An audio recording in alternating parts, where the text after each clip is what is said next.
Boa noite, paz e bem. Sejam bem-vindos, bem-vindas. Muito bem.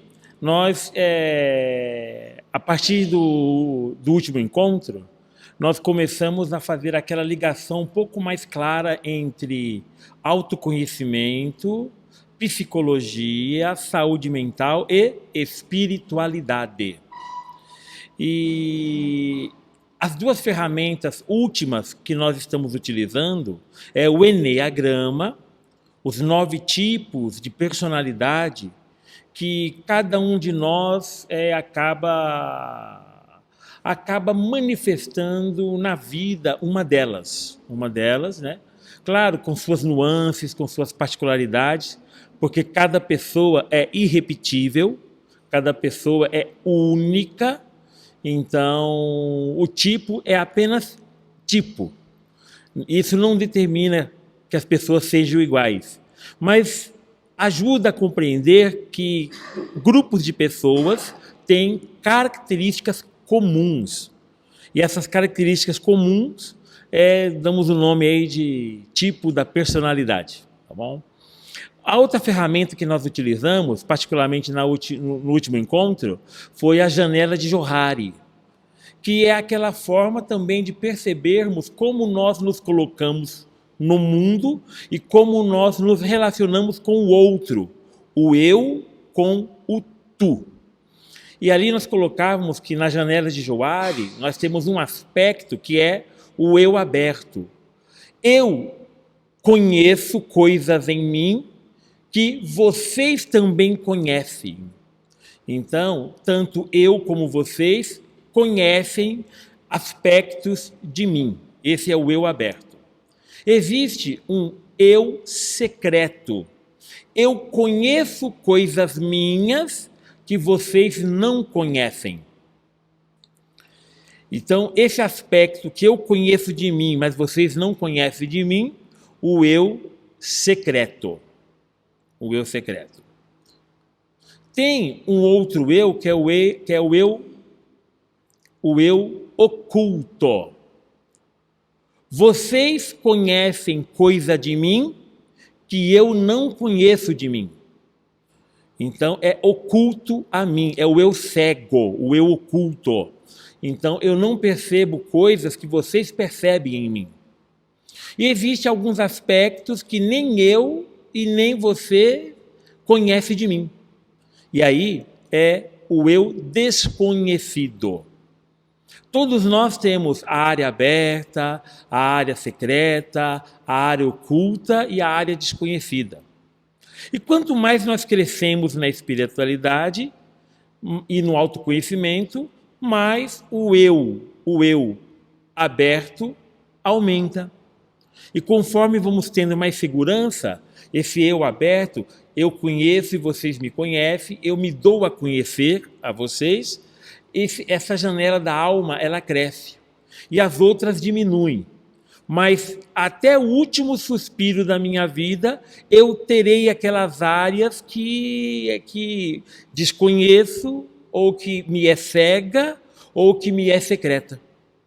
Então, todos nós temos as 4, digamos assim, as 4 áreas da mesma janela.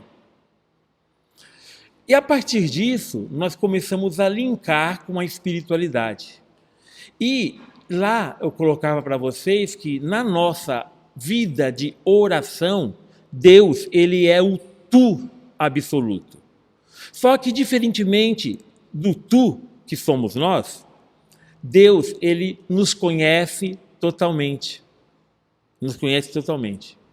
Ele conhece até as coisas que eu não conheço de mim e que vocês não conhecem de mim.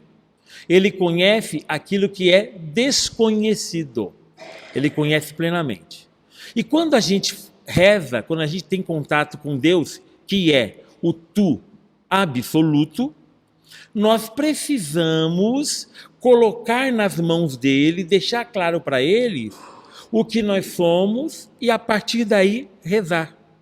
Então lá eu dava como exemplo, olha, eu tenho coisas em mim que eu não conheço. E aí o que acontece? De repente acontece alguma circunstância ou alguma situação que faz com que eu exploda aquilo que eu não conhecia. E aí eu fico espantado. Isso eu devo colocar nas mãos de Deus. Se eu sentir raiva muito de uma pessoa, e eu achar, bem, eu não quero sentir raiva. E eu pensava que eu era uma pessoa mais bondosa, que eu era uma pessoa mais calminha. E de repente me explodo em raiva, não é? Eu tenho que colocar isso na oração. Eu tenho que dizer isso para Deus. Olha, Senhor, eu não conhecia isso de mim. Eu estou com raiva. E eu sei que o Senhor sabe que eu estou com raiva. E não adianta eu esconder isso de Ti, que eu não consigo. Então me ajude a controlar essa raiva. Me ajude a conviver com isso. Me ajude que eu não aperte o pescoço da pessoa. Me ajude. Então o que acontece? Eu, com sinceridade, devo colocar a minha oração. Eu não tenho como pousar de bonzinho para Deus, porque eu não sou bonzinho. Então eu preciso rezar com a verdade que eu sou.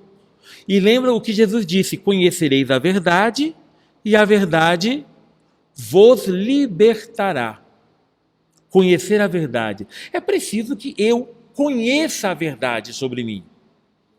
E há muita coisa que eu não conheço, mas Deus me conhece por inteiro. Às vezes, vocês conhecem coisas que eu não conheço. Lá, o eu cego.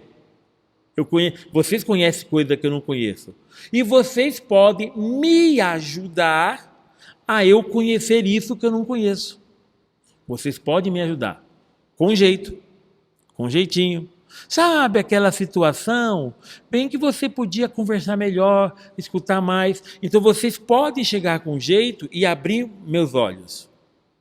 Se você chega dando uma voadora de 2 pés no peito, não é? Eu vou reagir de uma maneira fechada.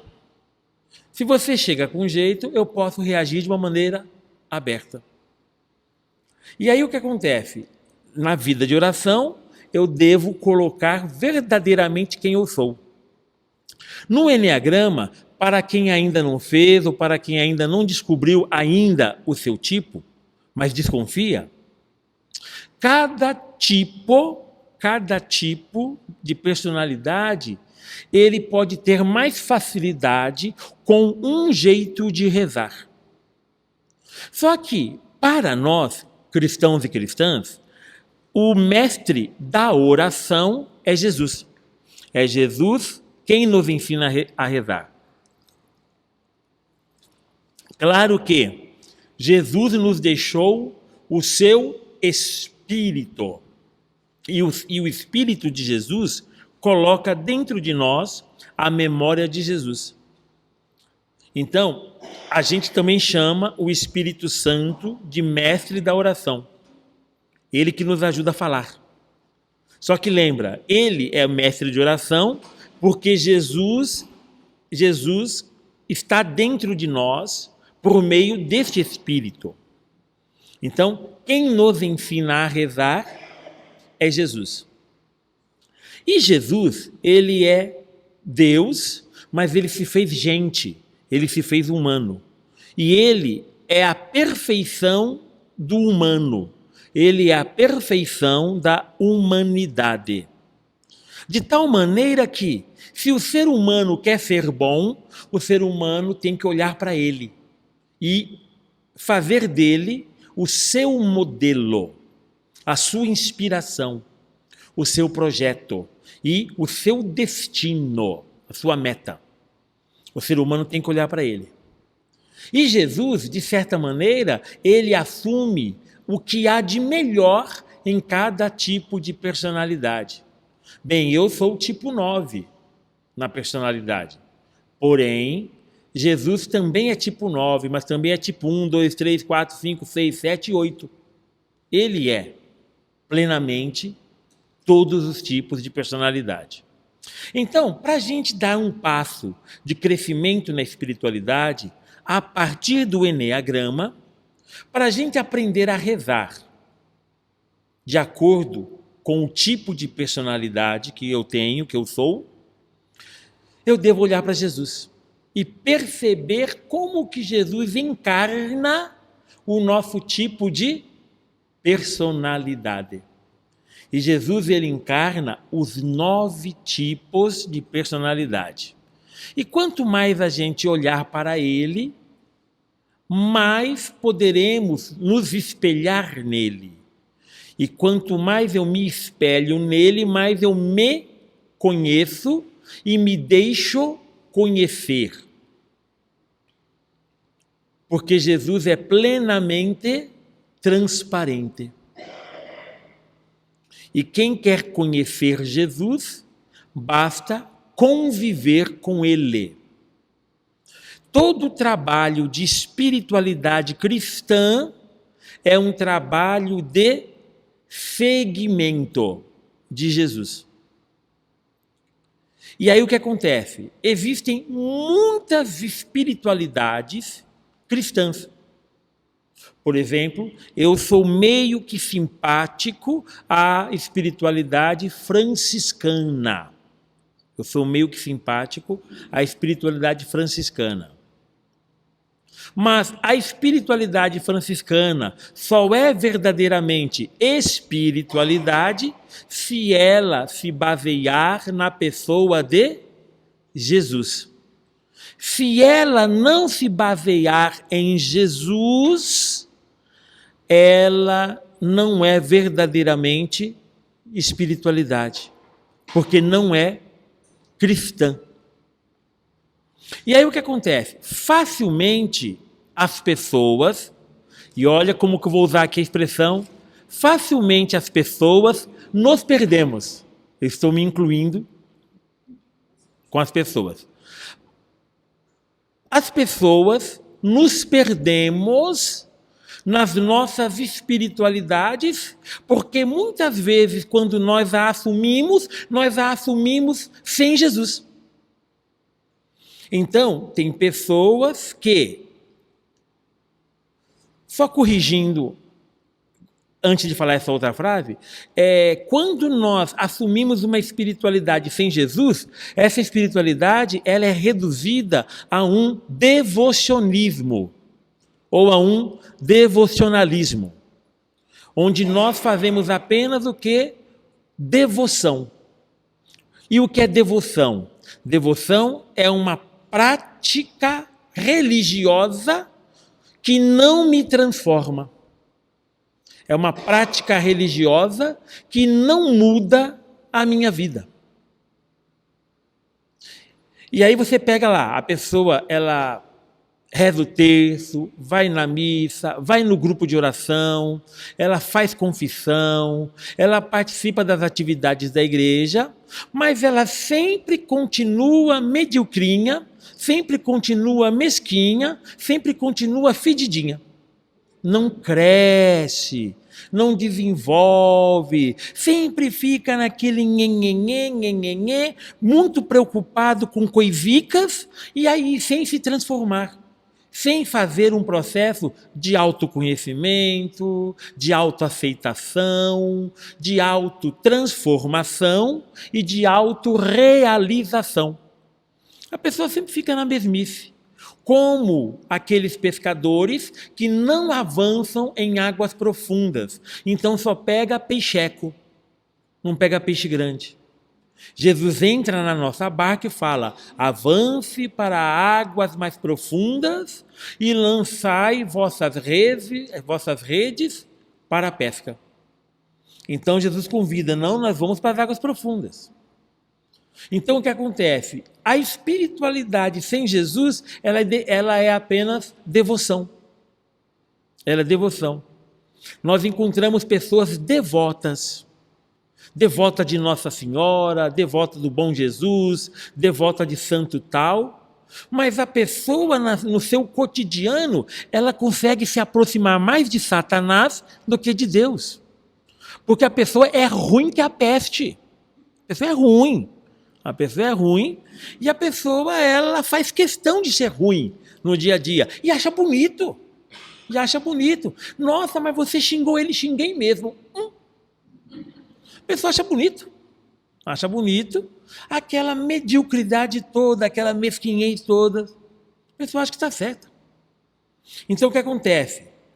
A devoção, ela não mexe com o interior. É preciso que eu seja devoto, mas é preciso que eu tenha espiritualidade. É preciso que eu tenha clareza de que Jesus é o modelo de vida de oração. Ele é o modelo. E com isso, então, conhecer Jesus é fundamental para um caminho de espiritualidade. O conhecimento de Jesus é sempre o grande desafio. O grande desafio. E conhecer Jesus faz-nos crescer no autoconhecimento, vamos redundar, no autoconhecimento de nós mesmos. Ele faz a gente crescer porque Jesus nos conhece plenamente. E ele nos revela quem nós somos. É por isso que muita gente que conhece Jesus toma consciência do pecado. E aí, meu irmão, minha irmã, a pessoa se arrepende, a coisa fica feia, porque a pessoa, nossa, a minha vida é podre, eu preciso melhorar. E aí entra naquelas crises. Eu tenho um irmão, eu tenho uma pessoa que eu preciso perdoar e eu ainda não perdoei. Faz anos que eu não falo com ela. Sempre que eu penso nela eu fico magoado. E assim vai. E tudo isso faz com que eu sinta que eu estou distante de Jesus. Mas eu só me sinto distante de Jesus porque Jesus está perto de mim. E porque Jesus está em mim. Parece-nos que, quanto mais eu estou perto de Jesus, mais eu me sinto longe dele. Porque eu comparo-me a ele. Eu me comparo a ele. E quando me comparo a ele, eu percebo que ele está lá no outro lado da galáxia. E eu estou aqui ainda, dando os primeiros passos. Só que ele está dentro de mim. Então, é fundamental no crescimento da espiritualidade cristã, e isso é uma fonte preciosa de apoio à saúde mental, o conhecimento da pessoa de Jesus. Quanto mais eu conheço Jesus, mais eu me conheço, porque mais ele revela quem ele é e ele revela quem eu sou. Então, olhar para Jesus é sempre muito bom. Até aqui, tudo ok? Alguma perguntinha? Muito bem. Hoje é dia de beber muita água. E agora eu vou dispensar o copo.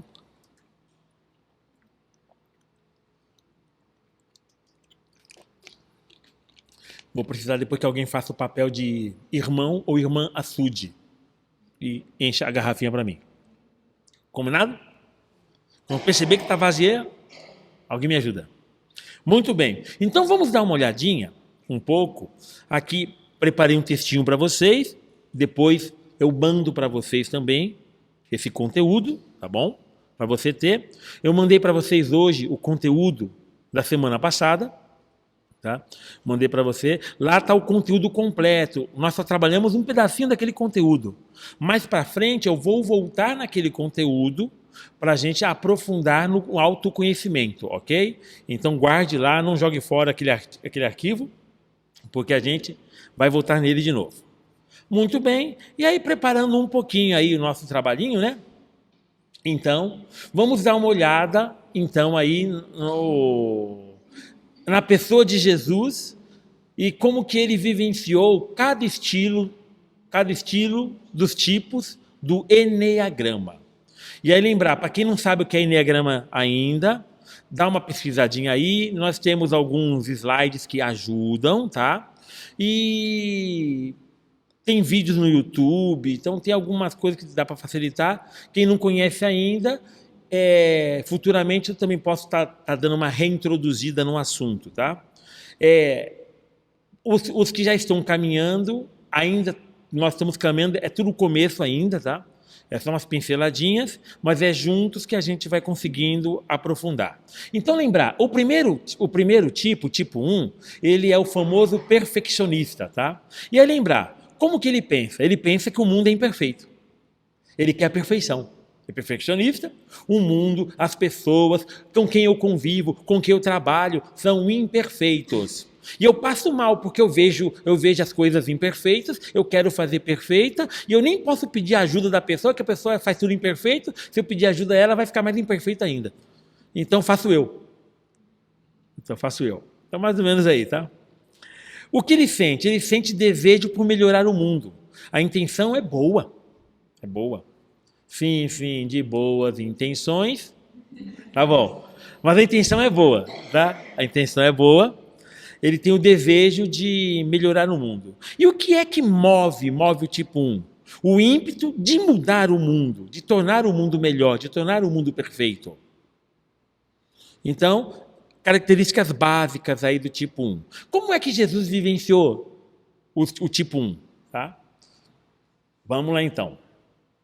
Como judeu, Jesus valorizava a lei e não queria aboli-la, mas completá-la. E aí lembrar, ó, versículo 17 do capítulo 5 de São Mateus. Eu não vim para abolir a lei e os profetas. Eu não vim para abolir, mas vim para dar-lhes pleno cumprimento. Então, Jesus, ele quer cumprir a lei, ele quer fazer a lei, ele quer levar a lei à perfeição. A perfeição. Jesus vai dizer, né? Vocês vão ver lá. Ó, vamos combinar que ele vai dizer para a gente, ó. Jesus queria que a lei fosse cumprida, não de modo formal e moralista, mas assumida como verdadeira justiça, para que as boas obras brotassem de um coração novo e não fosse apenas cumprimento do dever. Então aqui, lembrar, Jesus é o tipo 1, mas é o tipo 1 pleno, redimido, total, bom. Ele não é lascado e zoado, entendeu? Ele não é o tipo 1 no estágio meia boca. Ele é redimido, ele é pleno. E por isso, ele não quer apenas cumprimento moralista, formalista da lei. Ele quer que se viva de coração. Isso que ele quer. Então, ele é pleno. Ele não é imperfeito. Ele é redimido. Tá? E olha que bonito. Ó. No Sermão da Montanha, Jesus diz, olha lá, olha o tipo 1 em pessoa. Sede perfeitos, como o vosso Pai Celeste é perfeito. Tem alguma coisa mais tipo 1 do que isso? Não tem, gente. Isso é tipo 1. O tipo 1, quando ouve isso na missa, ele fica até salivando na missa. Cai gotinha da gente, né? Fica salivando. Porque é o que quer. Ele quer. Mas qual é a dificuldade? Quando o tipo 1 não está redimido, o tipo 1 ele vai ser formalista, vai ser rigorista. Nós estamos... o Missal Romano, agora, tem uma nova edição do Missal Romano. Uma nova edição. E com a nova edição do Missal Romano, vai ter um monte de gente que vai querer impor o rigorismo. Vai querer impor o rigorismo.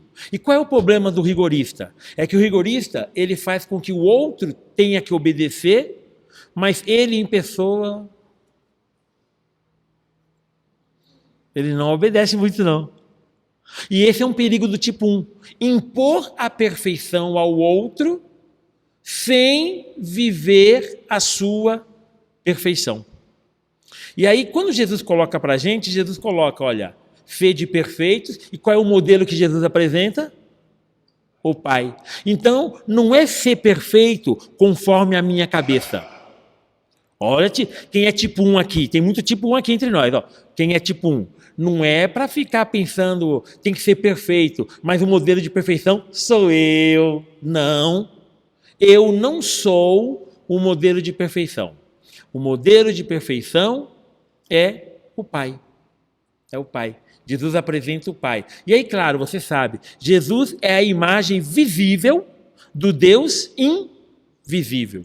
Por isso, Jesus é a imagem do Pai. Então, Jesus é o modelo de perfeição, tá? E olha, essa ideia tão discutida, volta em Mateus 19, 21, quando Jesus chama o jovem rico à perfeição. Mas a ideia da perfeição cristã, melhor seria dizer, da santidade, vai além das tentativas morais e dos ideais que cada um se impõe. Só a experiência do amor incondicional de Deus leva à aceitação do pecado próprio, no caminho da conversão. Só a experiência do amor de Deus é que faz com que eu tenha consciência. Nossa, eu sou pecador, eu também sou imperfeito. É difícil, tipo 1, aceitar isso. Que ele é imperfeito. Quando nós olhamos para Deus e Deus é o nosso modelo, a gente percebe, eu sou imperfeito, eu sou todo zoadinho, eu sou todo defeituoso. Eu sou. Então, para o tipo 1, o Evangelho diz que nos tornamos perfeitos à medida que aceitamos nossas imperfeições, como parte do processo de crescimento. Jesus, ele não reprimiu sua ira, nem a escondeu atrás de uma fachada simpática. Em Marcos, capítulo 3, que relata a cura do homem que tinha a mão seca, Jesus olha para os fariseus com indignação e tristeza, ao perceber seus interesses. Em Marcos 9, mostra sinais de impaciência com seus discípulos. Ó gente incrédula, até quando vou suportá-los? Pois é. Jesus tipo 1. Jesus tipo 1. Jesus não era pessoa de moral dupla. Ele fazia aquilo mesmo que falava. Era um professor, um mestre brilhante. As parábolas, as comparações e, sobretudo, o seu exemplo era uma escola de vida para os discípulos. Aí você já lembra da história da espiritualidade discipular. O discípulo quer ser como o seu mestre. Então, o discípulo não presta atenção apenas na fala, não presta atenção apenas nos ensinamentos, presta atenção na pessoa do mestre, porque o discípulo quer ser como o mestre é. O mestre é o modelo, aqui é o modelo de perfeição. Apesar da lentidão dos discípulos, não é? para compreender, então eles eram lentos para compreender, Jesus era paciente e sempre fazia novas tentativas, apresentando a mensagem de modo simples e acessível. Um desafio do tipo 1 é ser simples. A simplicidade é um ótimo desafio para o tipo 1. O tipo 1, quando consegue assumir uma simplicidade, ele consegue revolucionar a própria vida.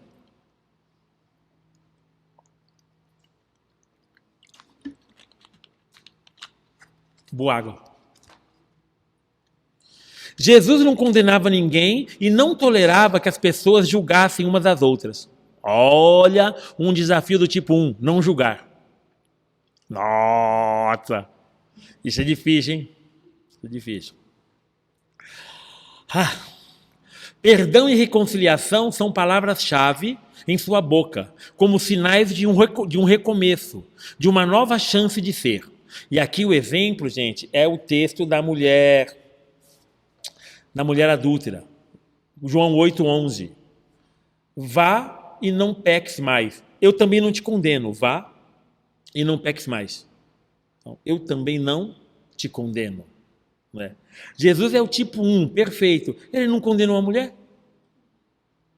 Quem somos nós para ficar com pedras na mão? Tipo 1. Larga a pedra.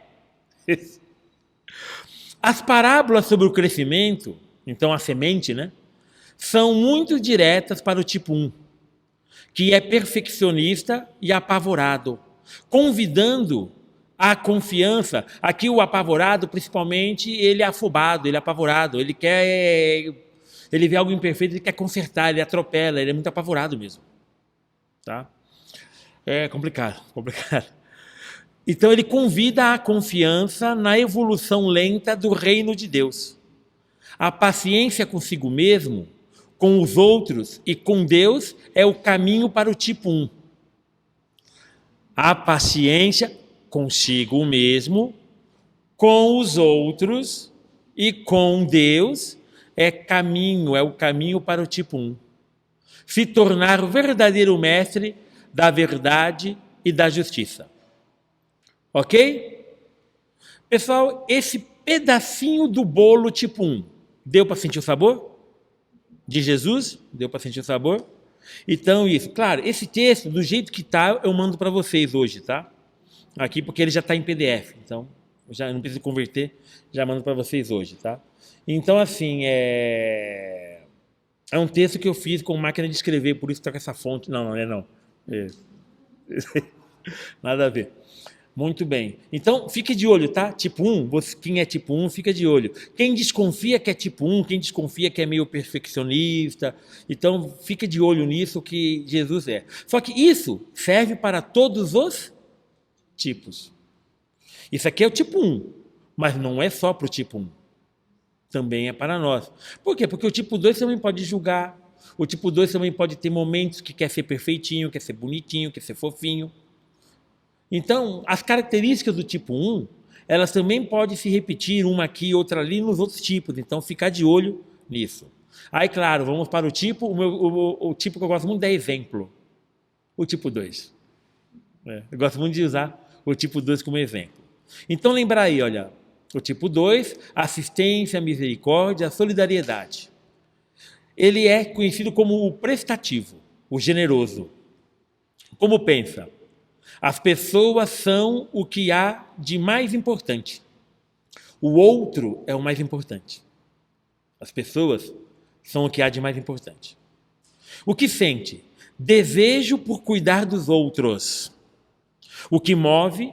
A empatia pelos outros. Isso é, o sentir a dor do outro.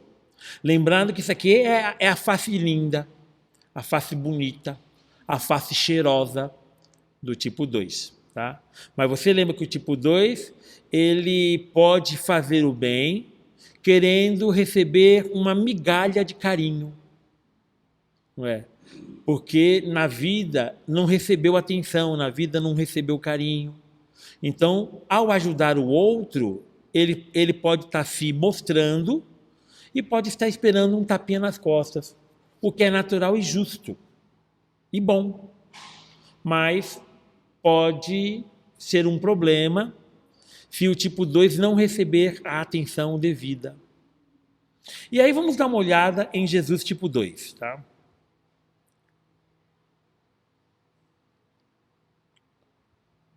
A palavra Jesus, o nome Jesus, Yeshua, significa Deus salva, ou Deus ajuda. É muito fácil visualizar a figura de Jesus como aquele que atende às necessidades corporais e espirituais das pessoas. O pastor que vai em busca da ovelha perdida. O amigo que acolhe e abraça as crianças. Jesus entendeu sua missão como o servo de todos. Não vim para ser servido, mas para servir. Existe alguma frase mais tipo 2 do que essa? Gente, não existe. E essa frase Jesus falou. Ele falou. Falou dele, não é? Falou dele. Então, Jesus também é o tipo 2 por excelência. Ele também é o tipo 2 por excelência. E sua morte na cruz é o gesto máximo de entrega e doação. Quando ele cura os 10 leprosos, olha que legal, hein? Quando ele cura os 10 leprosos, ele sente a ingratidão dos 9 curados que não voltam para agradecer e se alegra com a gratidão do único que reconhece seu amor. Só voltou o samaritano. Os outros 9, que eram judeus, não voltaram. O samaritano voltou para agradecer. Jesus, cadê os outros 9? Só voltou esse estrangeiro? Oh, meu filho, pode ir, sua fé te curou. Não é? Então, é Jesus tipo 2, pleno tipo 2. E ele resmunga, mas os outros não voltaram para agradecer? Mas Jesus reconhece, mas você voltou. Você voltou, que bom que você voltou. Não é? Que bom que você voltou. Se fosse eu, cadê os outros? Os outros não vieram? Não, que porcaria. Em vez de eu ficar com quem voltou ali, nossa, que bom. Eu fico de zóio naquele que não voltou. Jesus não. Ele resmunga e depois ele fala, que bom que você voltou. Que bom. A sua fé foi sua, não foi a minha, foi a sua fé que te salvou. Pode ir. Bonito, bonito. Ele é o tipo 2 pleno. Foi extremamente solícito e solidário, mas sem manipular as necessidades dos outros e sem querer comprar o amor de Deus e o reconhecimento humano. Então, Jesus não quer tapinha nas costas. Pode ser que o tipo 2 queira tapinhas na costa, não é? Então, Jesus não é?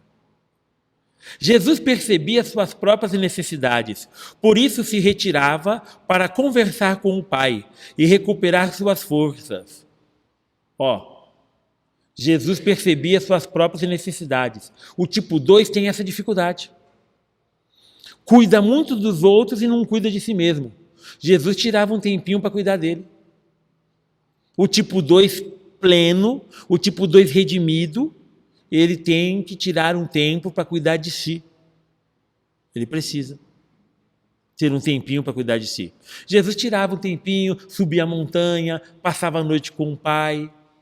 Depois ele pegava, vamos para um lugar deserto para que vocês descansem um pouco. E ele ia.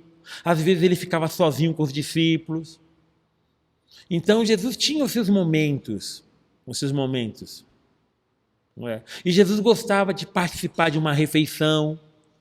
Jesus ia na casa de fariseu, na casa de cobrador de impostos, na casa de quem tinha problema, da casa de quem era rico, da casa de quem era pobre, na rua, na praça. Jesus estava presente. Pleno, bem.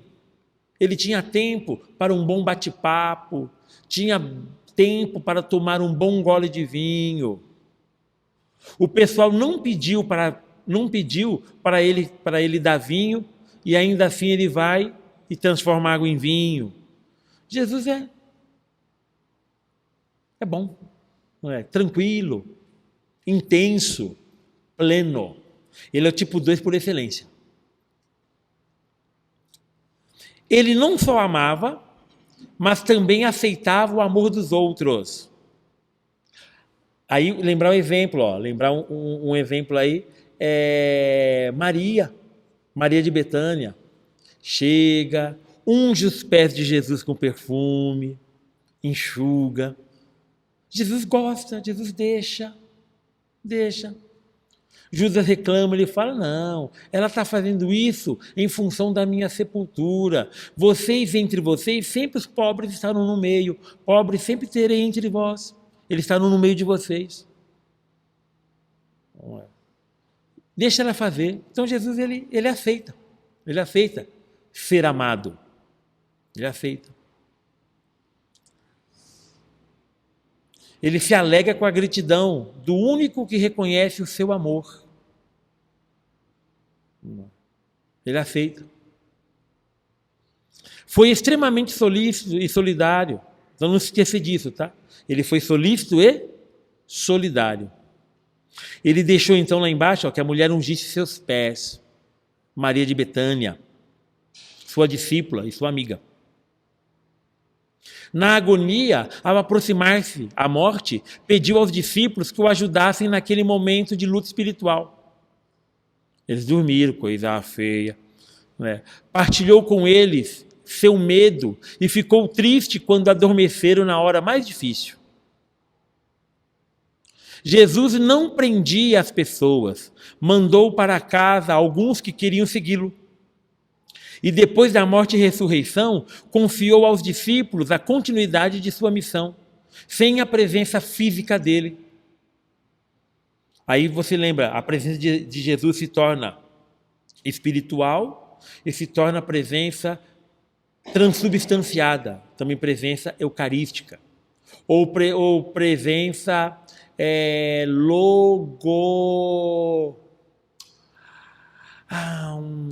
logociada, vamos colocar assim, não existe essa palavra, tá? Mas ele se faz presença pela palavra também entre nós. O tipo 2 é chamado a liberdade de não se prender aos outros, nem deixar os outros presos a si. A liberdade de ajudar gratuitamente e se deixar ajudar. A liberdade de estar só e de estar em companhia dos outros. Em Jesus, o tipo 2 encontra o modelo da pessoa que ama e liberta, que ama sem perder a liberdade e sem usar a liberdade dos outros. Legal, né? Jesus tipo 2? Muito bom. Então quem é tipo 2, fica de zóio nele, tá bom? Fica de zóio nele. E aí, com todos os tipos, tá? Tem característica do tipo 2 que também se repetem nos outros tipos.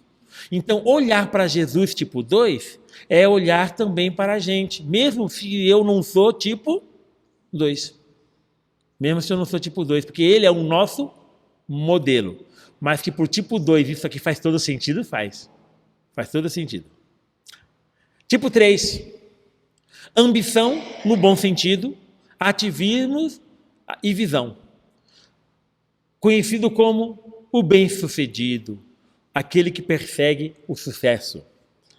Como pensa? O sucesso é a porta para a felicidade. O que sente? Forte ambição. E aqui a ambição não é somente lado negativo, é também no positivo, tá? No positivo. O que o move? Desejo de crescer na vida. Ó, o positivo. O positivo. Desejo de crescer. Desejo de crescer. Isso é bom. Isso é bom. Avance para águas mais profundas. Crescer. Crescer. Jesus tinha uma visão clara de seu ideal. O reino de Deus. E tudo fazia para realizar essa missão, empenhando nisso a vida toda. Assumiu o papel que Deus lhe confiou e identificou-se com sua vontade. Na sinagoga de Nazaré, apresenta claramente o seu programa, ao citar o profeta Isaías. E aí, gente, capítulo 4 do Evangelho de Lucas, versículos de 16 a 21. E se auto-apresenta como protagonista do plano de Deus. Jesus vende seu peixe. Ele sabe vender seu peixe. Concentrando-se nessa missão, sente também as tentações na narrativa do deserto. E aí só lembrar o capítulo 4 de Mateus, versículo de 1 a 11. E afasta a sedução do ter, do status, do sucesso imediato, do êxito, do aplaudido. Depois da esqueci as aspas, tá? Da multiplicação dos pães, lembra, a conta não é de vezes, a conta é de dividir, tá? Que ele fez. Quando a multidão queria fazê-lo rei, ele se afasta. É o capítulo 6 do Evangelho de São João, tá? Capítulo 6 de São João. Ele se afasta. Ele resistiu à tentação do tipo 3, procurar o sucesso sem fracasso e rejeição. Fazia milagres, ele fugiu de fazer milagres para receber aprovação pública. Querer a vitória sem passar pela cruz.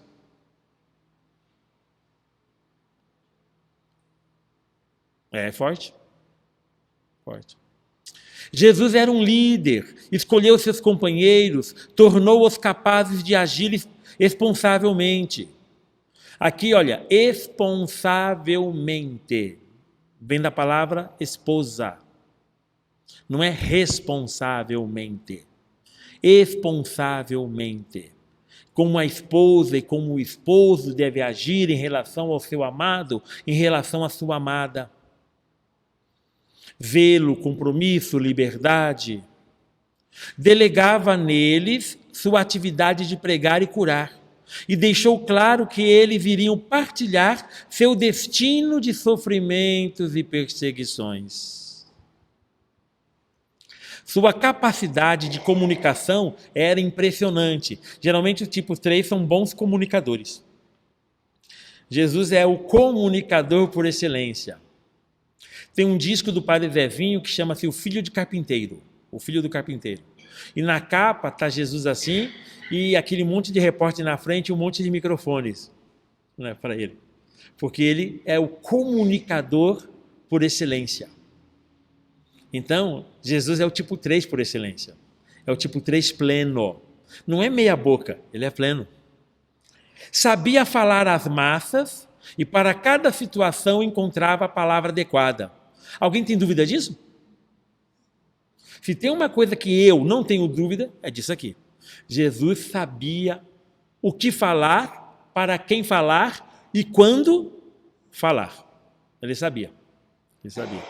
Ele sabia o como falar. Sabia muito, nossa. Sabia discutir com os doutores e sabia comunicar-se com os pequenos do povo. Tanto que Jesus sabia, que também Jesus sabia que tinha gente que não tinha o que comunicar, o que falar. Pilatos.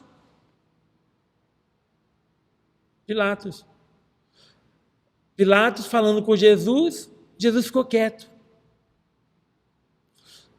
Você não responde? Você não sabe que eu tenho o poder de te prender ou de te soltar? Jesus fala, olha, você só tem esse poder porque foi te dado do alto. Senão você não teria. Aí Jesus quebra o silêncio. Mas Jesus sabe que não adianta falar para Pilatos, porque Pilatos não quer ouvir. E quando uma pessoa não quer ouvir, não tem o que fazer. Então Jesus ficou em silêncio diante de Pilatos. Não é? O fracasso afetava Jesus. Quando entrou em Jerusalém, Jesus chorou sobre a cidade, porque esta não reconheceu a paz que ele vinha trazer. Lucas 19 e Mateus 23. Mas Jesus tinha consciência clara de que a vitória de sua missão passava pelo paradoxo da derrota e da rejeição. Lembrar aqui o paradoxo, a contradição, tá bom? Da derrota e da rejeição. Na derrota da cruz, ele teve a vitória da ressurreição. Olha que contradição. Não é? Da morte veio a vida. Não é? Então esse é o paradoxo da derrota e da rejeição. Quanto mais rejeitado foi, mais abraçado foi por nós. E olha nós aqui, falando dele hoje. Depois de 2000 anos, estamos nós aqui falando dele. E tentando viver seguindo ele. Tentando ser discípulo dele. Discípula dele. Hoje. Só esta confiança em Deus pode fazer com que o tipo 3 não fique apegado aos seus sucessos aparentes ou à segurança do dinheiro e do status. Então, tipo 3, fica de olho nisso. Jesus é um modelão do tipo 3. Tá? E ele consegue dosar, ele consegue enfrentar, ele consegue não seguir o caminho da fama. Certo? Ele ficou famoso, mas ele não se tornou escravo da fama. Ele se tornou famoso, mas não era escravo da fama. Então, quem for tipo 3, fica de olho nisso, tá bom? Fica de olho nisso. Tipo 4, criatividade, sensibilidade e naturalidade. Mas olha aí como está o apelido dele.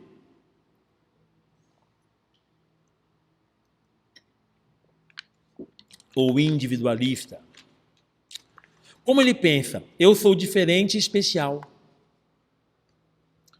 Isso é tanto bom quanto ruim. Mas é bom também. Porque nós somos diferentes. Nós somos especiais. Só que a gente não é grande coisa também, não. A gente também é meio igualão. Ah, eu sou insubstituível. É e não é. Ah, mas fulano te substituiu. Puxa, ele me substitui e melhor. Hã? Acontece disso. Muito bem. O que ele sente? Necessidade de se sentir amado. E o que o move? A intensidade dos seus sentimentos. Então, parece que o emocional, ele é fundamental na vivência do tipo 4. Vamos lá. Jesus era muito sensível ao meio ambiente e tinha uma vida sentimental muito rica. Obrigado, irmão Açude. Muito obrigado. Ele expressava sua alegria, Mateus 11, e se entristecia, Lucas 22. Várias vezes os evangelhos falam que ele chorou. Ao receber a notícia da morte de seu amigo Lázaro, ao ver a situação do povo sentindo compaixão, deixava-se possuir pela tristeza e não se envergonhava de suas lágrimas.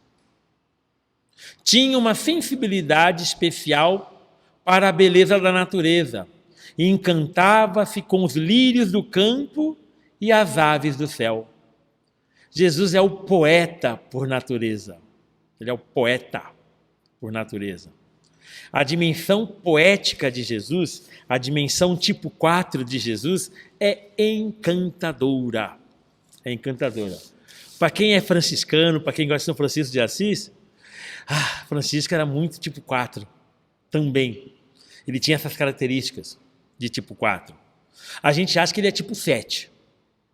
Ele tipo 7. Mas Francisco, por ter imitado tão bem Jesus, ele também assumiu as características plenas dos outros tipos.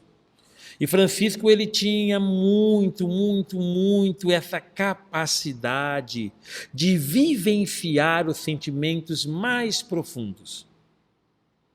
Ele tinha essa capacidade muito grande. Então, para quem é franciscano, não é? Para quem é franciscano, também esse lado de Jesus é um prato cheio, tá? É um prato cheio para todos nós. A sensibilidade, olha, Jesus, ele se encantava com simples flores. Os lírios do campo são flores simples, lindas. E a flor que eu mais gosto é lírio, tá? Teve um casamento esse fim de semana que passou que deixou um monte de lírios lá na igreja. Um monte de lírio, né? Minha flor predileta. Por isso que eu não reclamei na hora de... Tira, não reclamei não, deixa aí. Né? Porque eram lírios, né? São lindas. Ele se encanta com as aves, não é? Francisco, ele aprendeu isso de Jesus, essa sensibilidade poética. Se você quiser ver Francisco sem a poesia, assista o filme Francesco. Se você quiser ver Francisco com a poesia, veja Irmão Sol e Irmã Lua. Tá bom? Aí vocês vão ver aí, né? Francesco, vocês vão ver o Francisco social. Francisco social. E Irmão Sol e Irmã Lua, vocês vão ver o Francisco poético. O lado poético de Jesus encanta. Jesus, ele é conectado com a natureza. Jesus é o poeta por excelência. Jesus, ele não só fazia poesia com sua fala. A vida de Jesus é poesia. O jeito que ele andava era poético. O jeito com que ele se expressava era poético. O jeito com que ele sorria, com que ele olhava, era poético. E até quando ele estava bravo, a sua braveza era poética. Era pura poesia. Não é? A vida de Jesus é um grande canto, uma grande música. Sua vida é uma partitura. É a maior de todas as músicas. Então a vida dele é pura poesia. Jesus também tinha sensibilidade especial para o simbólico e para os efeitos dramáticos. A água no poço, a mulher que procura a moeda perdida. Silencie o celular. Muito bem. A mulher que procura a moeda perdida. Os trabalhadores, brigando pelo salário. Foi o texto da semana que passou aí.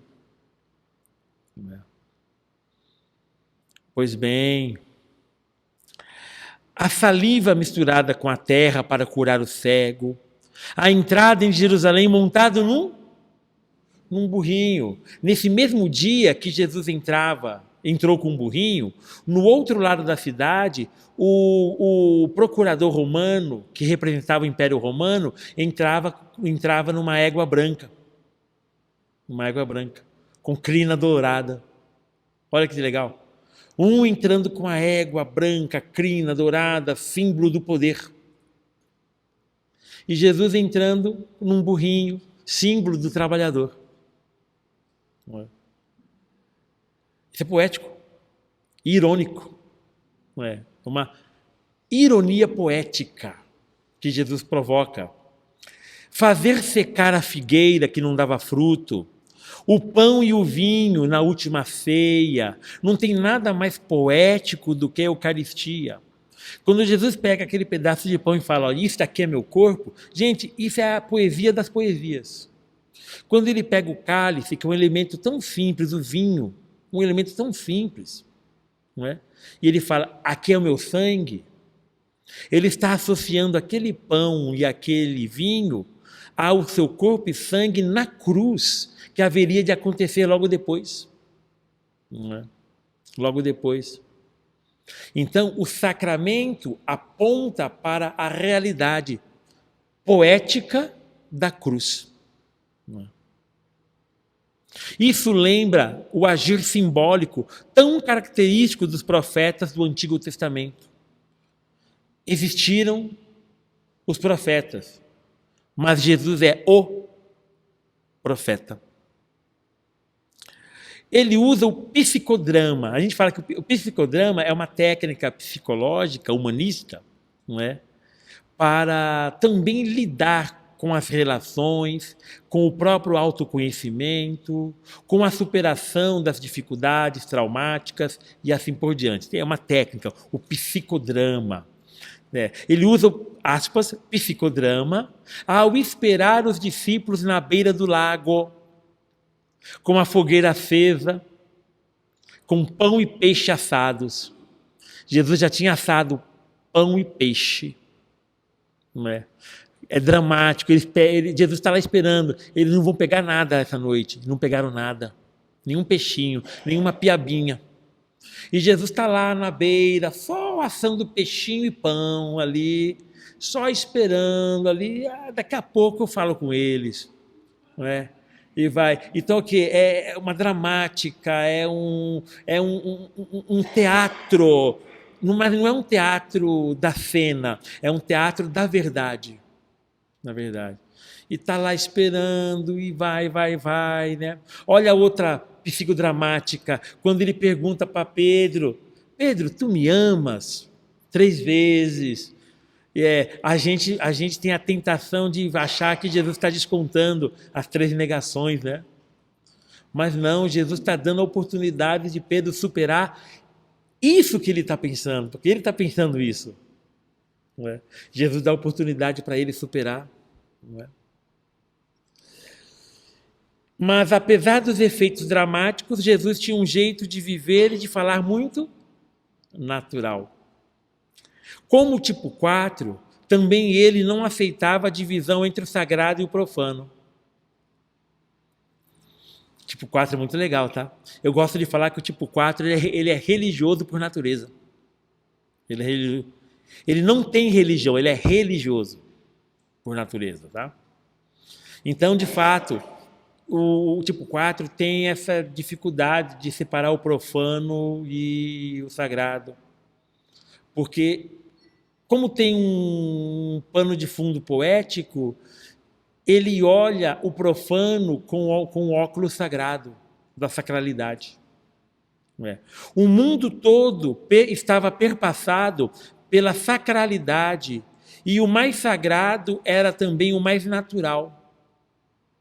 Para Jesus, se ele estiver aqui entre nós, e nós formos tomar um cafezinho com ele, um cafezinho naquele copinho de plástico, descartável, aquele cafezinho que a gente só toma uma bicadinha, aquele cafezinho é sagrado. É sagrado para ele. Coisa que para as pessoas aquilo é meio que cotidiano, para Jesus aquilo é sagrado, é intenso. Cada refeição que Jesus fazia com os outros, plenamente sagrada. O texto de hoje, o texto do Evangelho de Mateus, Jesus, depois que chama Mateus, Jesus vai participar de uma refeição com Mateus e cheio de cobradores de impostos e de pecadores de todas as espécies. Estão lá. E tudo aquilo para Jesus, cheio de gente considerada gente que não presta. Todo mundo sagrado. Tudo sagrado ali para Jesus. Tudo sagrado. Então, Jesus não faz essa separação. Para ele, cada coisa que é para nós o mais natural, para ele é sagrado. Embora cercando-se de amigos próximos, afastava o cheiro de elitismo, convidando precisamente pessoas simples do povo. Alguém tem dúvida disso? Também acho que não, né? E quando os discípulos discutiam acerca de lugares especiais, ele falava sobre a humildade e o serviço. Embora rejeitado pela própria família, pela sua terra e pelos poderosos, e apesar de seus próprios discípulos não o compreenderem, Jesus não cai na autocomiseração melancólica. Nossa!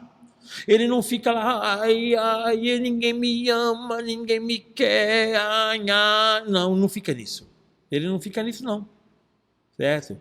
Apesar do medo da derrota, Jesus não abandona o seu caminho. Vai até o fim. Legal, né? Jesus tipo 4. Gente boa, hein? Gente boa. Já tem inveja.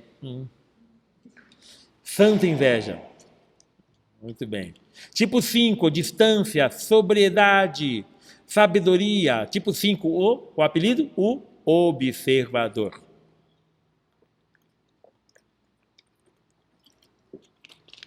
Como pensa? Eu vejo as coisas como realmente são. O que sente?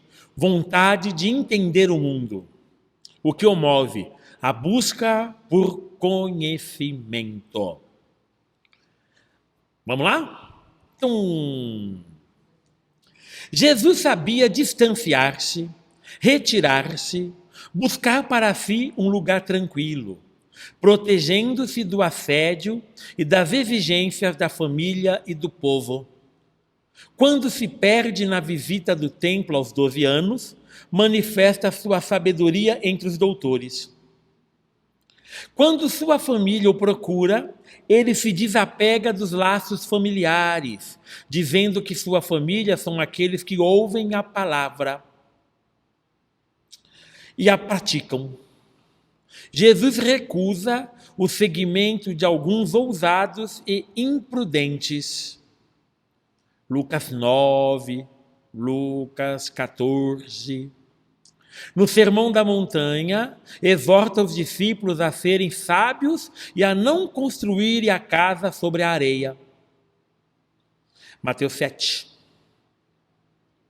Sua doutrina era profunda e pensava. Ponto. Alguém aqui duvida que Jesus era cheio de conhecimento?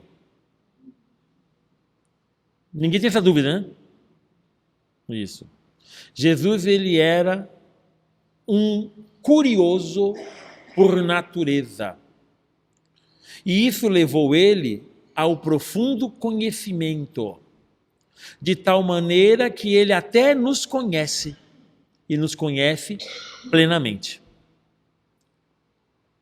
As pessoas reconheciam que ele sabia o que estava falando, sem dúvidas. Jesus se retirava frequentemente para a solidão, a fim de ordenar suas impressões e buscar seu equilíbrio através da oração. Olha as dicas aí, ó.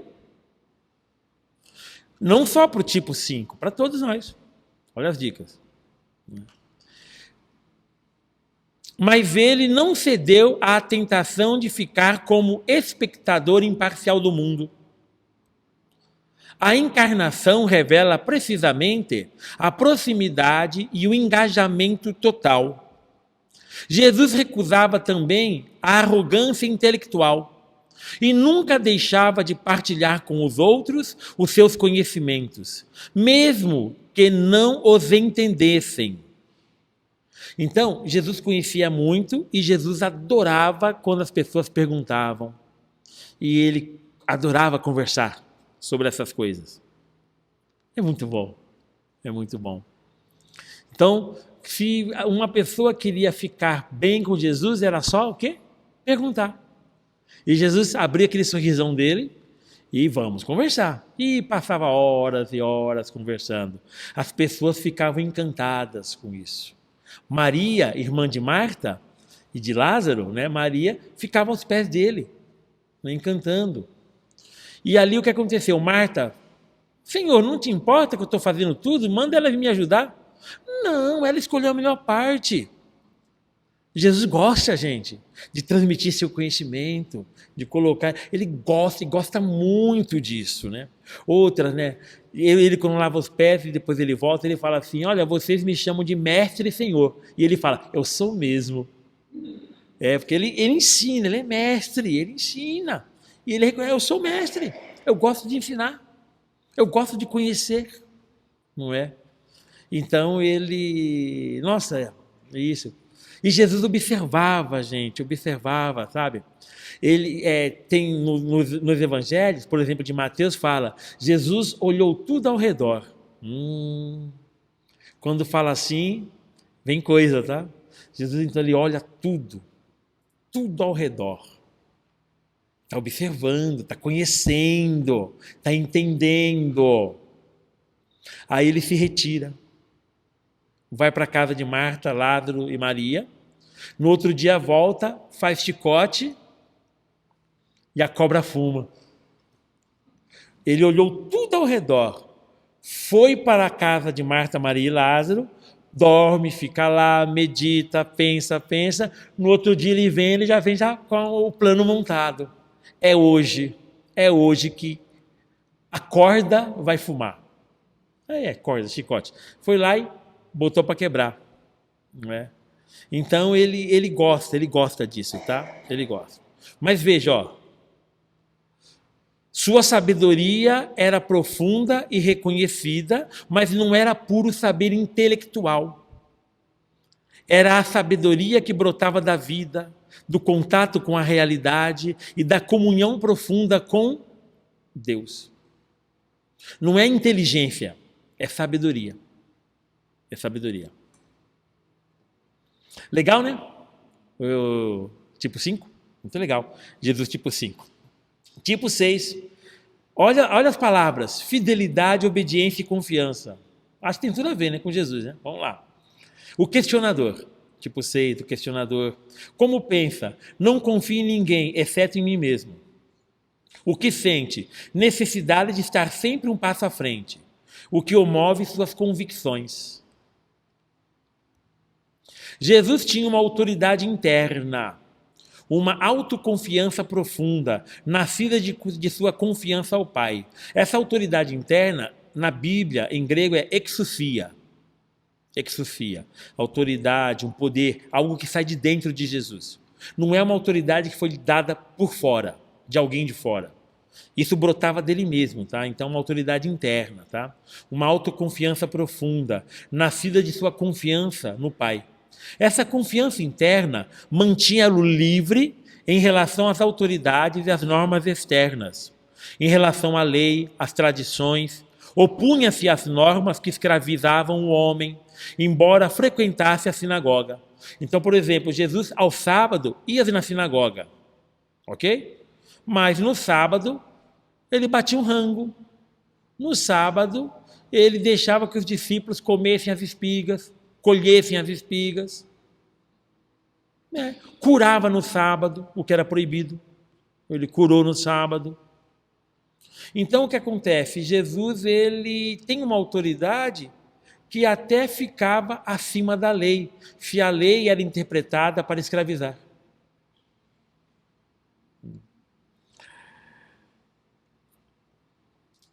chama Herodes de raposa. Lucas 13.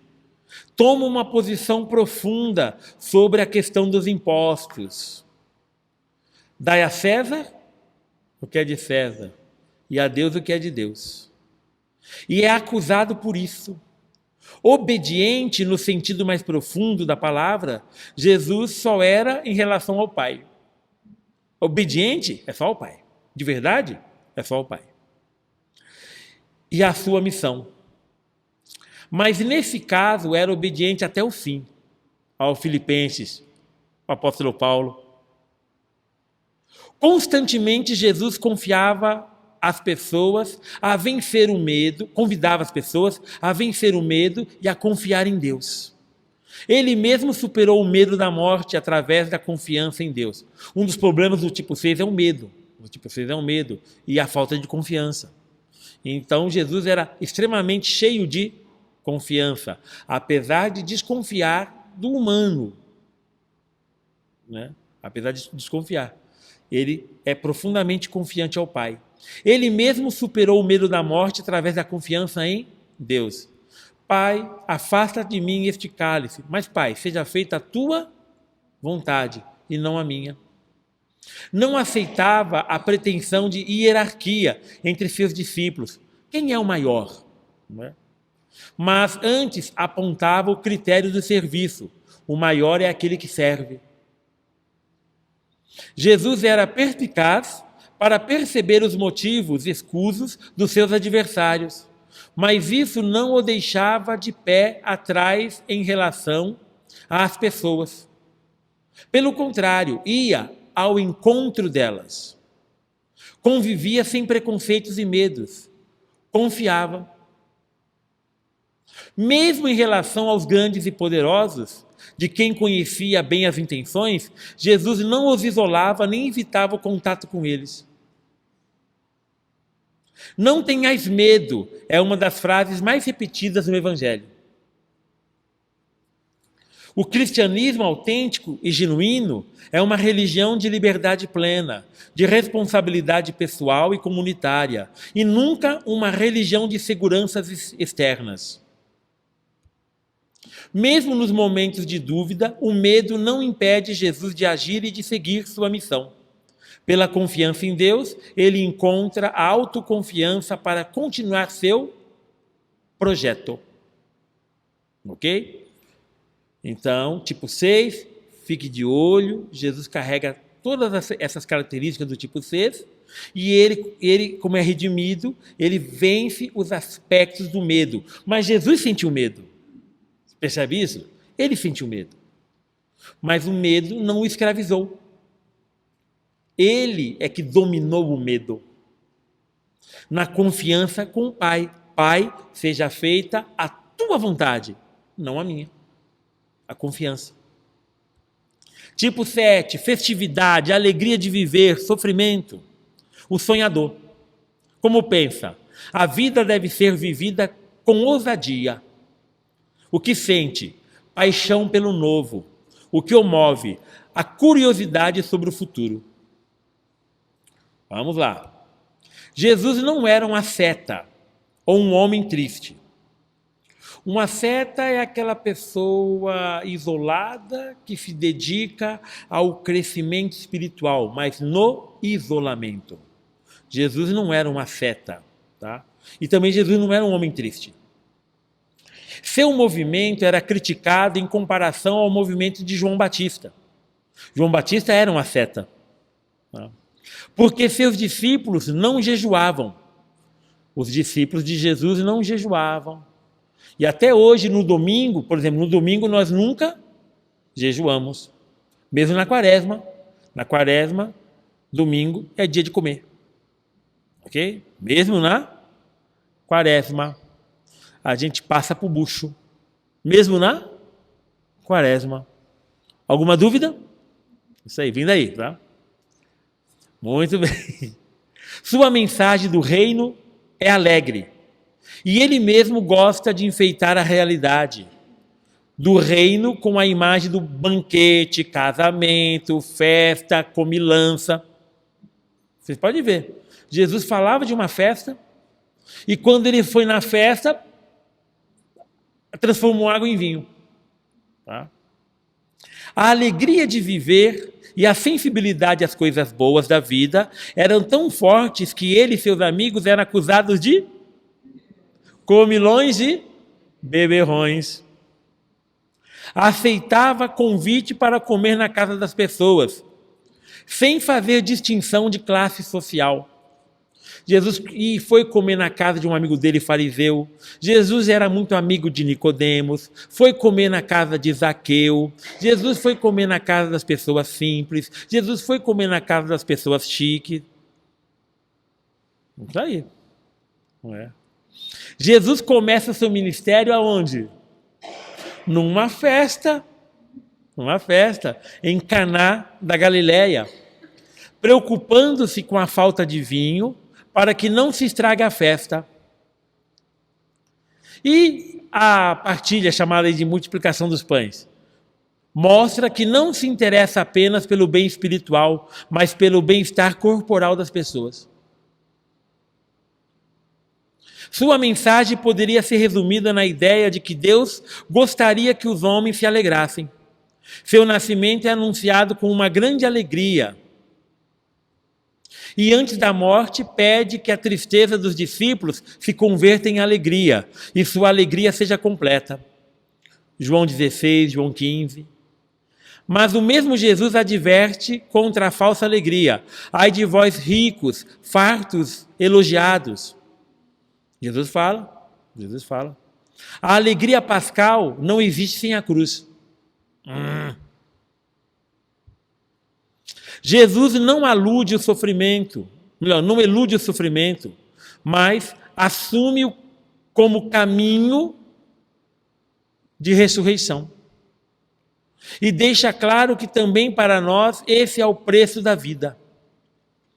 Diz o Evangelho que, sofrendo na cruz, Jesus se recusou a beber vinagre misturado com fel, uma bebida usada como entorpecente. E suportou a dor física e psicológica, até o sofrimento de experimentar o abandono de Deus. Então veja, quando o vinho estava misturado com o fel, Jesus recusa. Quando ofereceram para ele vinagre, que era o vinho azedo com água, que é uma bebida refrescante, ele bebeu. Ok? Vocês vão encontrar isso no Evangelho de Mateus. Então, ele não bebe o vinho misturado com fel, mas ele bebe o vinho azedo misturado com água, que é uma bebida da caridade, uma bebida do refresco. Aí ele aceita. Quando dão para fazer com que ele ou não assuma o sofrimento entorpecente, ou para amargar o que já está amargo, o fel, ele, no entanto, quando é para refrescar, porque é oferecido como um gesto de caridade, ao dizer tenho sede, ele bebe. Então Jesus sempre tem esse toque também da festa, da alegria, típicas do tipo 7. Então, tipo 7 é gente boa também. Pessoal, só tem mais 2, aí termina, pode ser? Tipo 8, confrontação, clareza, plenos poderes. Tipo 8. O confrontador, autoritário, mandão. Não, espera aí. O confrontador, né? Como pensa? Devo proteger os mais vulneráveis. O que sente? Necessidade de estar sempre no comando. O que o move? Novos desafios. Vamos nós. Jesus tinha grande autoconfiança e defendia suas opiniões de forma independente e segura. Sabia o que queria e sabia como querer. Nunca usou disfarces e rodeios para dizer o que pensava.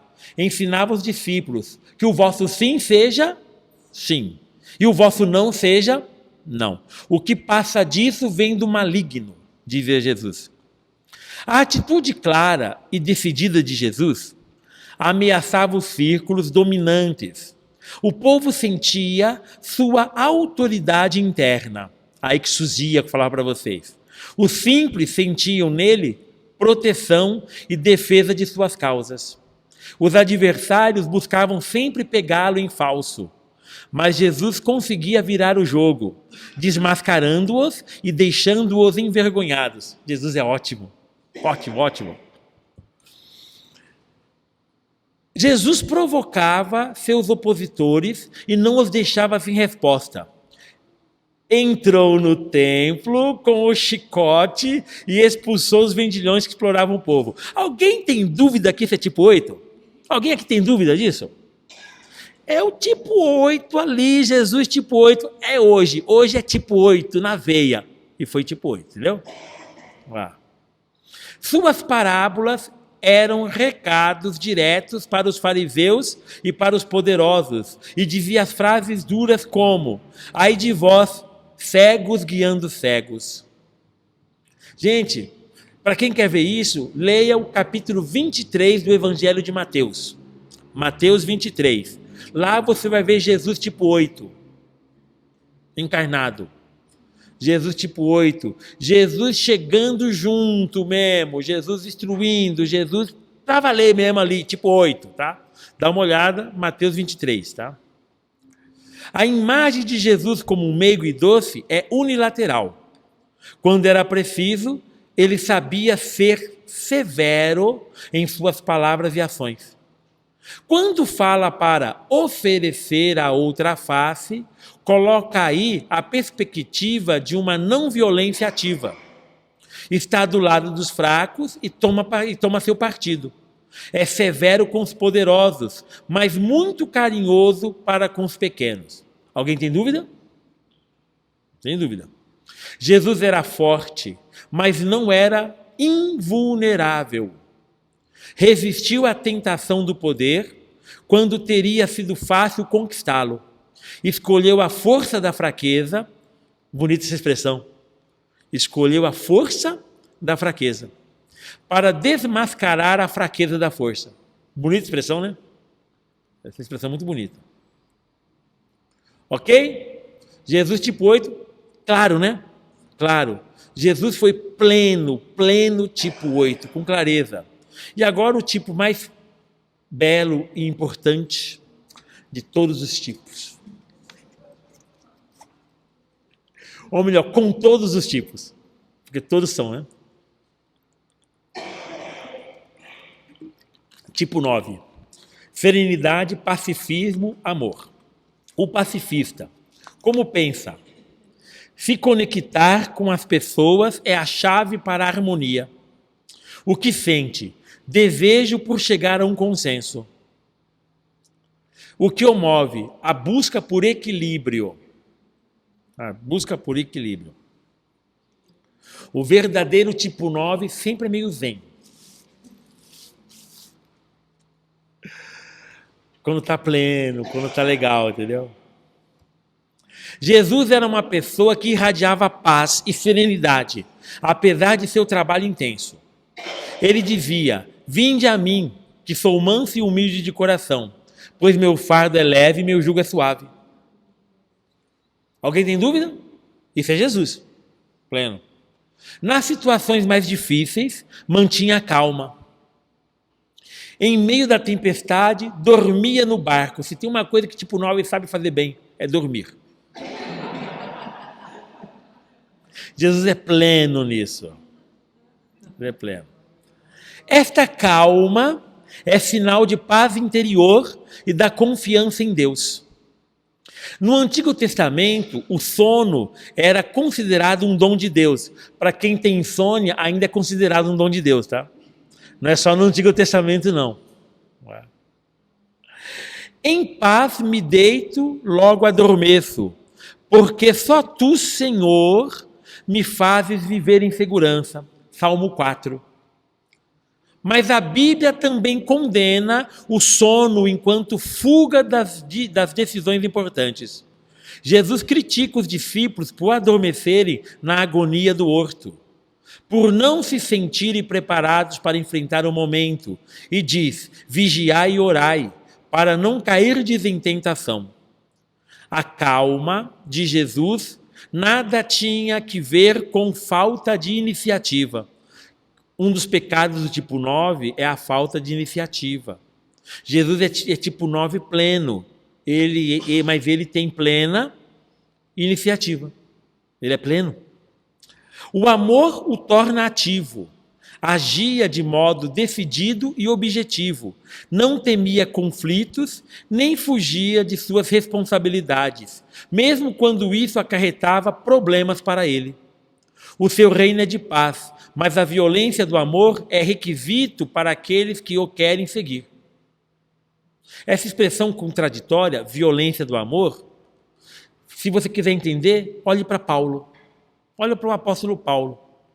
Paulo, um profundo amante, cheio de amor, porém com o ímpeto que levou o evangelho às últimas fronteiras.